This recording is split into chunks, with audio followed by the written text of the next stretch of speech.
You're listening to the Options Insider Radio Network, the home of the Options Podcast. For more quality options programs, visit theoptionsinsider.com or search for Options Insider Radio Network in your podcast provider of choice. Listeners can also access all of our programming through our mobile app available in the iTunes and Google Play stores. Select programs are also available via live stream at mixlr.com/options-insider. That's mixlr.com/options-insider. Don't forget to follow along with your favorite programs and submit your own questions for the hosts at twitter.com/options, stocktwits.com/options, facebook.com/theoptionsinsider, or via questions at theoptionsinsider.com.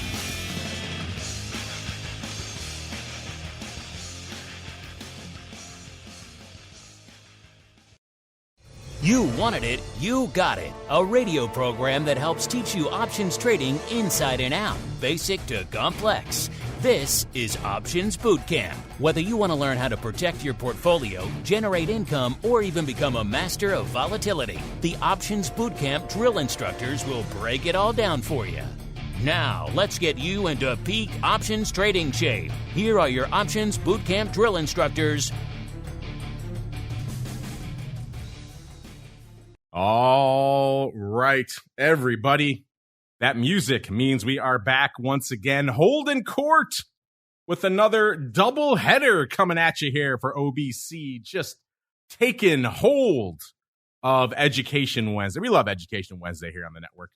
Don't tell my other shows, but it's one of my favorite days of the week out there, especially when we get to do a double header for all you pro folks out there listening live. Get to enjoy it all instantly in your ears out here. My name, of course, Mark Longo from theoptionsinsider.com, as well as from the ever-exciting network upon which so many of you are binging these days. We love you all. Hopefully you love us in return. If you do like what you hear, throw some stars our way. I know we've been doing this for a long time. We have a lot of reviews, and people know us by now, but it's clear the algorithms, the search engines favor new reviews, and it does help new people continue to discover the content. Just like this week, we got a 5-star review from Rich Eden. He's a man of few words. He just says 5 stars and thanks. Well, you're welcome, Rich. And everyone else who takes the time out there to rate and review. Could be in your favorite podcast platform. Could be where you get our mobile app. Could be YouTube. You throw some comments or likes, whatever you like to do out there. It all helps new people continue to discover the content at the end of the day. Of course, if you want more content in your lives, you want to join us live for today's doubleheader. You wanted to join us yesterday for yesterday's great Pro Q&A. You wanted to win the Pro Trading Crate for the month of May that we just gave away last Friday here on the network. Then there's only one place to go, theoptionsinsider.com/pro. 200 plus hours of content already waiting for you there. The second you hit the join button there, you're already off to the races with freaking ton of content and more coming every week out there. So stay tuned for all that fun. Theoptionsinsider.com/pro is the place to go. As we now go to see who's joining me on the old program, I am pleased to be joined once again by the black-hatted one himself, Mr. Dan Passarelli from Market Taker Mentoring, what the cool kids call Mr. P, welcome back to the show, sir. Well, hello, Marcus. How are you? Glad to be here. This is going to be a great show. I'm excited. I am excited as well. So let's commence operations, a little bit of basic training. All right, Boot, it's time to get in line. What you're going to do is learn. You're going to learn how options work. Do you hear me? Yes, sir. You're going to learn options trading inside and out, basic to complex. There will be no failures. Do you hear me? Yes, sir. Pull in, prepare to learn. Yes, sir. All right, everybody. That music means it's time once again for Dan and I to put our drill instructor hats on, step onto the proving ground, grab our whistles, and walk you through some basic training, of course, where we explain some basic options concept or technique or strategy or indeed product like today and explain how you could utilize it in your portfolios. And let's start with a little basic word association, Dan. When I say to you the phrase binary options, what immediately leaps to mind to you, sir? You want me to be honest? Yes, I want you to be completely honest. I know what leaps to mind for me, and it's shady as hell. Yeah, that was literally the exact word that I was thinking of. Yeah, binaries, let's say, don't have the best reputation out there, listeners. It's an intriguing space. So when we're walking you through binaries today, just bear that in mind. This is a dubious area. This was inspired by a question we received recently. I forgot which episode it was, or I would credit the person who sent it in. But we started talking about binaries a little bit on a recent episode, and it seemed like a good topic to spend a full episode on. And you're right, Dan. The binaries are pretty much a dubious place for the options space out there. Most of the binary options players out there, I'm just going to say it, listeners, are just outright shady. You should probably avoid them. A lot of this business has been driven overseas by the U.S. regulators. So if you go online, you search for binary options right now, you're going to find a lot of overseas players that are not regulated in the U.S. You should avoid all of them like the plague. In fact, for the few legitimate operators in this space, and we're going to get to those in a second, they've had a hard time promoting their business because major platforms like Google and YouTube won't even allow you to buy ads anymore for search terms like binary options, Dan. That's how bad it's gotten. You can't go out and buy an ad that says binary options. Isn't that crazy? No, not really. I remember one of the guys we're going to talk about here, one of the firms we're going to talk about today, Nadex. They're a legit registered, regulated. They had a hard time promoting themselves because they got lumped in with all the shady operators out there, and they literally couldn't buy ads on Google. So yeah, that's how shady this realm is, listeners. So right off the bat, most of you should avoid it. It's a very dubious spot. That said, there are a few legitimate actors in this space, and those are the ones we're going to talk about.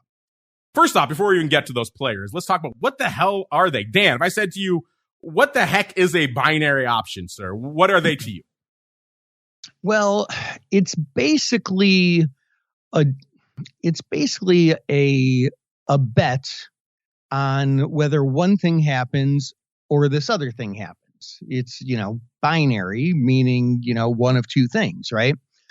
And so, yes, that's what they are in a nutshell. And they created this instrument. They call them binary options, but in a lot of ways, they're not like options. And I think we're going to get into that in a minute. But in a nutshell, that's what they are. They're sort of a bet on, is it this thing or is it this other thing? Yeah, for the lifespan of this show, now over a decade, and of course, even on Dan's book, we've talked about things like the Greeks and all these other ways to evaluate the risk and the profile overall of your options positions. Throw most of that out when we're talking about binaries. These are usually very short-term, essentially, as Dan said, yes or no events. So really all you're looking at, you're forgetting about Vega, you're forgetting about time decay, all these things that you might normally focus on with a traditional options position, because you don't really have time for most of those things to play out. In a usual options position, you might have time for Vega to kick in. You might have time for time decay to take effect. You might have time for skew to kick in, all these other impacts. With a binary, you don't really have that. What will typically happen is you will have a strike set for you in a certain underline, XYZ, for example. The XYZ is hovering around 100. They might set the XYZ strike at 100, and your binary is, will XYZ close above 100 by this time frame? Could be a couple of minutes, could be a few days, weeks, whatever the case may be. And the answer is just yes or no. And that's really all you're focusing on. So now I mentioned there are a couple of legitimate players in this space, so we'll focus on them now and how they construct their binaries. Let's start with the one I really encountered first, and again was the first really legitimate regulated binary player in the U.S. They, back in the day, when we first launched our futures options content, it was called the Futures Options Roundtable. It was in partnership with this firm, Nadex. They've since gone through a couple of iterations, couple of takeovers. They were acquired by IG, which is then now part of Crypto.com, and then now it's all lumped in with Tasty Trade. So it's a whole big thing going on over there. So it's interesting, but they were the first really regulated official binary exchange. They existed. They had an office. You could go see them. They were here in Chicago. They weren't some fly-by-night shady operation. They were trying to bring legitimacy to the binary space, as Herculean of a task as that might be. And they approached it in an intriguing way, which is still my preferred way to price a binary, Dan. They offered contracts as short as 5 minutes, which, as crazy as it sounds, that's what they were up to. So again, no time for Vega, no time for none of that. Is just going to happen, yes or no, pretty much it. And they actually went out as long as 1 week. So they got a little bit more duration there as well. But most of their action is going to be in the sub 1 day department. And they offered them on a bunch of different products out there. You could trade them on 11 FX pairs. So not just Euro USD, but all of the major FX pairs. If you're an FX head, that was an interesting option for you, pun intended. Also 6 equity indexes. They didn't have the licenses to S&P 500, so they called it the US 500. Wall Street 30, that was effectively the Dow. US Tech 100, that was the NASDAQ. Small Cap 2000, obviously the Russell. China 50, so that's their Asian index. And they have a Japan 225, that's effectively their Nikkei. So they had those on the equity front. They also had binaries on commodities. You can do gold and silver, and then crude oil, aka WTI, the US contract, and nat gas. So they had a lot of different offerings. Of course, they got lumped in recently in some of their acquisitions with Crypto.com. Crypto.com also offers something they call up-down contracts on Bitcoin and ETH. They're a little bit different, and they're offered at a different platform, so we're not going to focus as much on them right now. But their structure at Nadex for their binaries is, to me, deeply intuitive, and I liked it. It was effectively, you have an event. These products are priced essentially from $0 to $100.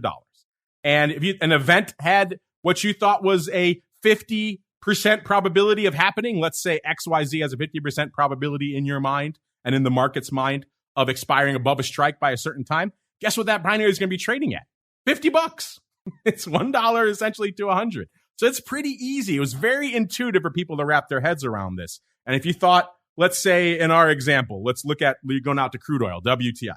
It's trading at $74. If you think there's, let's say, a 40% probability of that coming to pass, it's going to be trading $40. It's very straightforward. Market might be 35, 45, something like that, maybe even tighter out there. So you have a pretty good intuitive sense of what the price should be based on the probability. And that's really all you're focusing on with binaries. What is the probability of XYZ event happening? And that translates directly into the options price. There's none of the other things we're always talking about.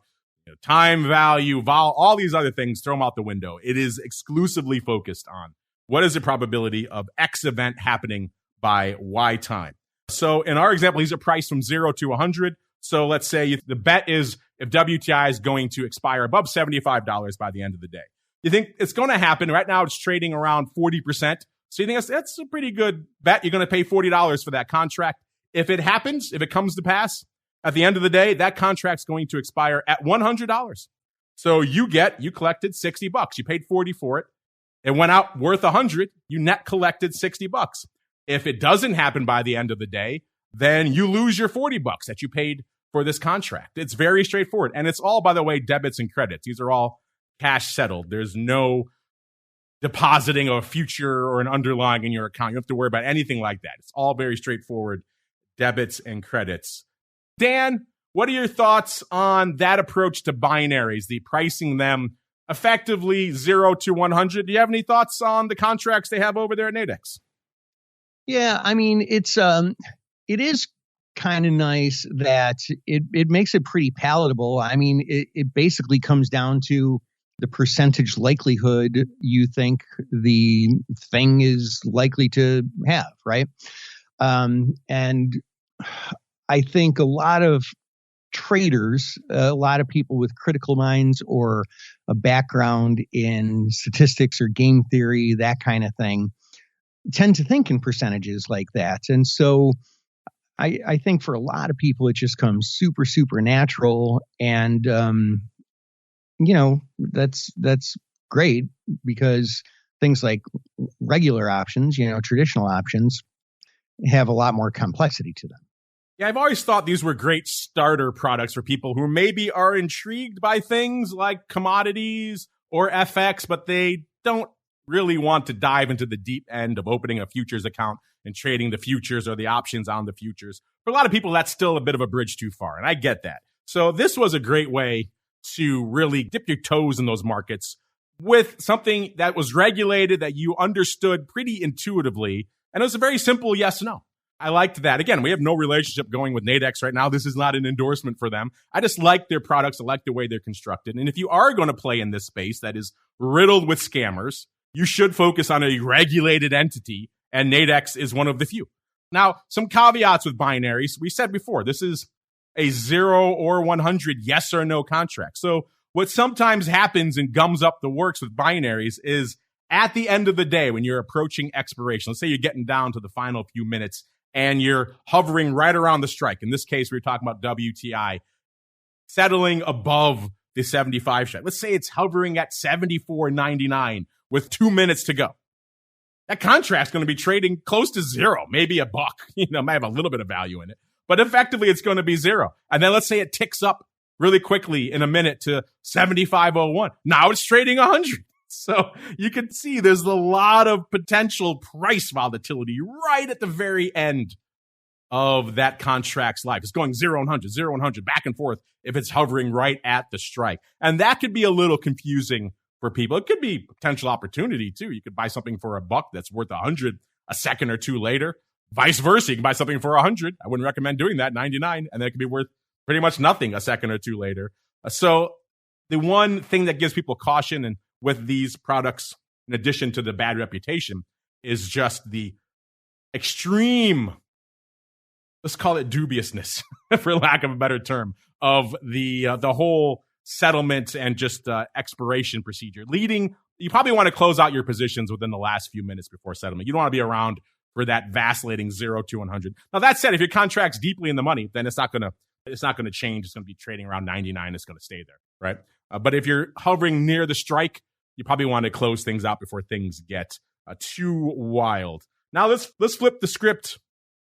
Before we do that, let's go out to our live. Our live's already chatting about binaries. They have thoughts about binaries, as they are wont to do here, Dan. Let's go out to Age first. He says, "I am sorry, but I will always associate binary options with spam DMs.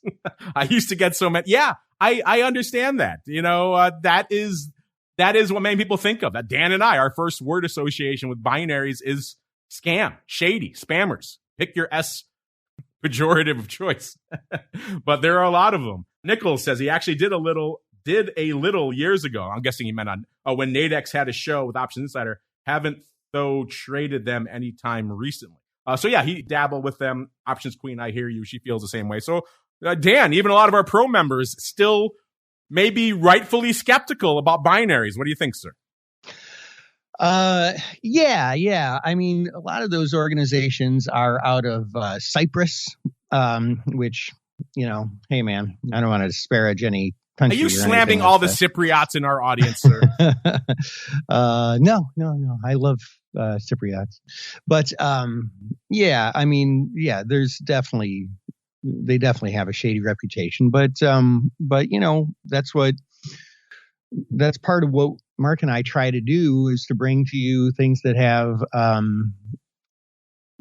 some merit and some integrity. And, so yeah, don't answer the ones in your spam folder. No. I'll never forget the Nadex guys telling me they had to go out to a conference for binaries, and it was on Cyprus. And I was like, really? You're going to Cyprus for a conference? But that's where you have to go for those events. There weren't really many others. Couldn't do them in the U.S. So, Dan, let's maybe shift gears away from maybe entities you're not familiar with. Have you heard of an exchange called CME, sir? It sounds vaguely familiar. Yeah. I was on them for a long time because I thought the binary approach was a great way, as I mentioned, to get people started in things like futures and futures options that can otherwise be intimidating. So this kind of yes, no, small dollar, simple binary probability type contract is a great starter product for people who maybe want to try WTI and all these other things. And, CME hemmed and hawed, binaries are shady, all the same things you said. Well, lo and behold, what did CME launch last year, Dan? But their own binary contracts. Now, they don't call them binaries. They're steadfastly avoiding that term. They call them event contracts. Dan, Are you familiar with these? Have you seen this launch from CME? I think it was around Q3, Q4 last year. Honestly, I have heard about it, but I haven't really looked into them. I haven't traded them. But yeah, I mean, I'm superficially familiar with it. Yeah. All right. If you want to deep dive into these, listeners, I just did one last week on or 2 weeks ago, I think now, on this Week in Futures options program. So if you're not subscribed to the full network, first off, what are you doing? You're missing all this fun stuff. And B, we brought on our buddy Nick, who runs Quick Strike. All the analytics we get on that show comes from his platform. And we did a deep dive for the whole hour into the binaries, the event. He loves them. He thinks they're really intriguing. So they're very interesting. Obviously, CME, you don't have to worry about the regulatory side. You don't have to worry about them going the way of the dodo. CME probably going to be around to handle the other side of your trade. So that's a nice thing. If you're worried about the shady nature of the binary space, doing them with an exchange like CME, you can at least cross that concern off your list. Now, unfortunately, I still don't know why. I haven't gotten a good answer from CME as to why they went this route. And Nick on the show with me, he expressed the same reservation. They didn't use one of the best selling points of binaries, which is their simplicity. They didn't price them $1 to 100 to go along with the probability. I guess they thought 100 was too rich for people. I don't know why they did it, but instead, Dan, they went with the $0 to $20 pricing structure. So if you want to back it into a probability, you have to multiply by 5. So it's just one additional step, kind of stupid. Let's say, for example, you have a binary out there. It's trading at $5. Let's make it even easier for you. Let's go $10, right? $10, it's halfway to 20. Multiply by 5. It has a 50% probability. In the case of the $5, it would be a 25% probability. So it's just that extra counterintuitive step. I don't really like it, but Dan, that's the way they went. What are your thoughts on that pricing nomenclature versus the more, I think, simple way that Nadex does it? It's a little weird, especially because I don't know. I mean, what is the underlying? It's crypto, right? Well, I'm glad you asked. CME actually offers 11 different underlyings, which ignore their website. Their website, if you type in CME and event contracts, it will take you to a page that says they have 10. But they actually have 11. I probably should let them know that their website is wrong. So they offer it on Bitcoin, as you mentioned, Dan. Also, the S&P 500, they can call it that because they actually have the license. The NASDAQ, the Russell 2000, and the Dow. So you get all your major equity indices in there. Also, in FX, they have Euro USD. So just the biggest currency pair. Then for metals, they go a little bit deeper. They have gold, silver, and copper. So if you want to get base, you can do that. And then in energy, they have WTI and nat gas. So Dan, how does that float your boat for underlying choice? Yeah, see, I mean, to me, what's weird is to have it a $20 contract, very, very small contract. They're creating these contracts for, like small players, for retail players. And it seems like, I don't know, maybe they're just trying to, maybe they're smart about it. Maybe they're trying to attract small retail players with this very simple thing, so that they can further educate them and escalate them up the product ladder. Because, another thing, I'll segue just a minute, because I didn't want to forget saying this one thing, is that binary options don't really have that much of an economic purpose. Like with an option, like a real option, you can buy a put on whatever Disney, and if Disney's stock goes down, every dollar it goes down, the put goes up by the amount of the delta. And, if it's expiration, it's 100 deltas. So it's like a 1-to-1 hedge. Doesn't matter if Disney falls $1 or $50. But with binary options, it's a big difference. If Disney goes down $1 versus $50, you make the same on the hedge, but you lose but you lose massively different on the stock. So I don't know. I think it's interesting that CME did this, and I wonder what their motivation is. I think you were right. I think they definitely are trying to cater more to retail. That's been, a big outreach for them for years. And interesting you mentioned the kind of economic use case, because you're right, in most scenarios, binaries are just purely speculative. I will mention one thing. I remember years ago talking with the Nadex guys, and they pointed out some interesting correlations they used to see around, let's say, OPEC meeting days and crop report days. Things when big traders in the traditional, let's say, corn options or WTI options would have big positions on. Maybe they were short tons of vol or short tons of strangles, and let's say WTI heading into a big OPEC announcement. They would see a lot of business on their platform, people effectively buying the wings of that to hedge it, because all you cared about was the movement immediately post that event. So all you cared about was a binary for a couple of hours or even a couple of minutes. So they would see a lot of people coming in to buy yes and no, buy effectively both sides, and then allow themselves to hedge themselves, whatever their other position was in the actual options. And they could do it very cheaply in the binary. So I thought that was kind of an interesting approach. It was all you cared about. All the risk was based around those few minutes, right? So if you could have a binary to hedge you in those moments, then it did work. That was one spillover I saw that was kind of intriguing. But outside of that, you're right. There really isn't a lot of economic utility. It's really just going to Vegas, just on a different type of underlying. But we mentioned the specifics. Let's get into some examples here of what CME has to offer. Let's say you're looking at your favorite, WTI. You have a contract that says, is WTI going to close above 70 by the end of the day? Right now, you're hovering close to 70, so it's trading around a 50 probability, which in our weird CME math backs into a $10 contract price, right? So it's trading for $10. If it goes out above 70 by the end of the day, remember, these go from 0 to 20. So it will go out worth $20. You've doubled your money. You've netted $10 for every contract you did. If it goes the other way, goes below $70, you will lose that $10. And that's it. Again, these are cash settled. There's no futures changing hand. You don't have to worry about any sort of delivery. It's all cash settled, which again is for your convenience out there. In fact, let's go a little bit deeper.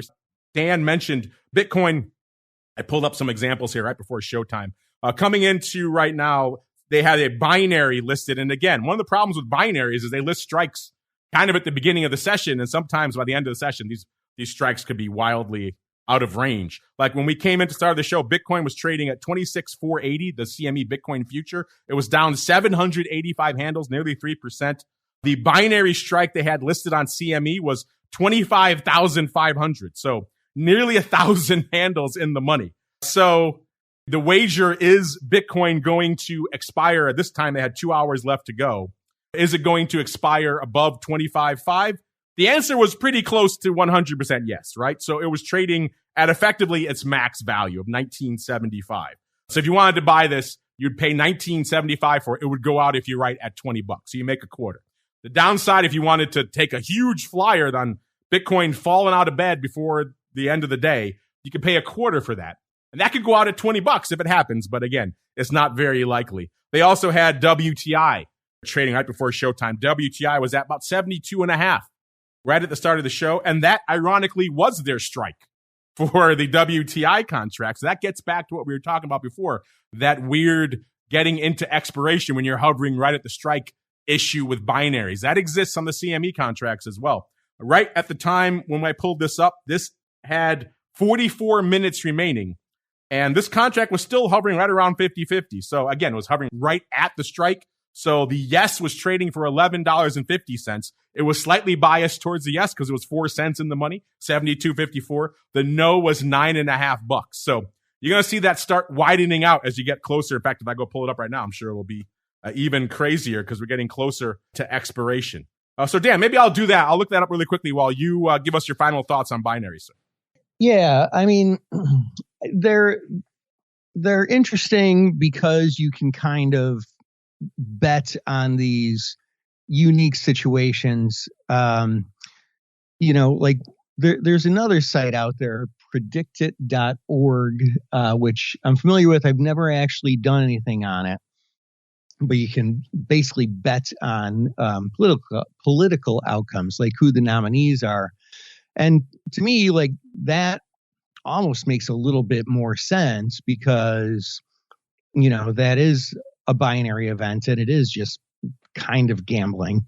The only way, in order to make some sort of economic purpose out of these binary options, you can kind of ladder them by doing them at different strikes so that, and change the volumes and that kind of thing so that, like the example I gave before, the lower a stock goes, the more you make because it'll hit another strike, that kind of thing.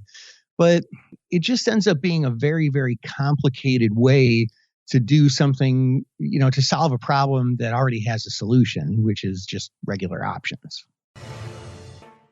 All right, I looked at it while you were talking, Dan, and it says here on the CME website that this contract will light sweet crude oil close above 72.5. The website has it listed as it settled out at 72.5, it says. So in which case, I guess both sides lost? I don't know. That's kind of, I'll have to look and dig into the contract specs and see exactly how far away from the strike you have to be for it to consider to be at or above. Because if it was at 72.54, I would assume that would be higher, right? So it looks like maybe both sides lost in that scenario. Again, caveat emptor with these products here, listeners. I'll have to dig in to see exactly what the nuances are. Maybe if it's within a dime of the strike, it counts as at. I'll have to go look and see what the specifics are here for CME. But that's intriguing in and of itself. Again, so let's overview here, listeners. Binaries, very dubious, very shady. A lot of people associate them with shady business, and hey, they're not wrong. A few entities that I'm familiar with, that we've worked with, that we know are regulated entities. Nadex is one of them. They list a lot of binaries. They have other things, knockouts and things. You can check it all out for yourselves, but let's focus on the binaries for this specific episode. Priced very intuitively, 0 to 100. A downside, you have to open a separate Nadex account. That could be a deal breaker for someone. You can't really trade them through your existing brokerage account. At least that wasn't the case. Now that they've gone through all their various mergers and iterations with IG, maybe that's changing now, so I'll have to go check and see. But it used to be a barrier. You had to go open a separate Nadex account, which is a bit of a pain. But the pricing, 0 to 100, very intuitive. Be wary. We just saw an example. Be wary on expiration. These things get kind of wonky, so you probably want to take them off before these last few minutes, because as crazy as things are with 0 DTE towards the end of the day, binaries are kind of 211 from that perspective. Now, if you're familiar with 0 DTE and you're comfortable with short duration, binaries are not that far removed from them, so you could be a little bit more comfortable with them. But again, they're very much strictly yes or no events out there. I'm looking at it now, the Dow Jones CME contract. It's trading, Dow Jones trading 33,704. That contract just hit 33,700. The contract's trading literally $10 each, listeners. So, and it has an hour 21 remaining. So these things get kind of crazy towards the end of the session. CME contracts a little bit different, priced 0 to 20. You have to multiply by 5 to back them into a probability. But at the end of the day, that's really all you're trading, is a probability of will this event happen by a certain amount of time. And usually that's a very short duration. Could be as short as a few minutes, could be as long as a week, but most of them are going to be, in the case of CME, by the end of the day. Binaries and long-term don't really go hand in hand. All right, Mr. Dan, if folks have questions, they want to hit you up over there in the land of MTM, where should they go? What should they do? Well, make your way on over to markettaker.com, and I would love to hear from you. I'd love to help any way I can, and that's what we do. Check them out, markettaker.com. Got the big retreat coming up. I won't be able to attend myself, unfortunately, but I will be participating via video, so stay tuned for that. A little treat for all your MTM crazies over there, Mr. P. Yes. I think people are really going to like that, Mark. I appreciate it in advance. And speaking of our crazies, we have our own crazies hanging out in our pro chat. We love you all out there. Stay tuned for all you fun folks out there, because we'll be back instantaneously in your ear holes with another whole episode of Options Bootcamp. For the rest of you on-demand listeners, check it out next week. Same bat time, same bat channel. Wherever you get this fine program should be coming at you there. Stay safe out there, listeners. We'll see you back here next week, another episode of Options Bootcamp. You're listening to the Options Insider Radio Network, the home of the Options Podcast. For more quality options programs, visit theoptionsinsider.com or search for Options Insider Radio Network in your podcast provider of choice. Listeners can also access all of our programming through our mobile app available in the iTunes and Google Play stores. Select programs are also available via live stream at mixlr.com/options-insider. That's mixlr.com/options-insider. Don't forget to follow along with your favorite programs and submit your own questions for the hosts at twitter.com/options. stocktwits.com/options, facebook.com/theoptionsinsider, or via questions@theoptionsinsider.com.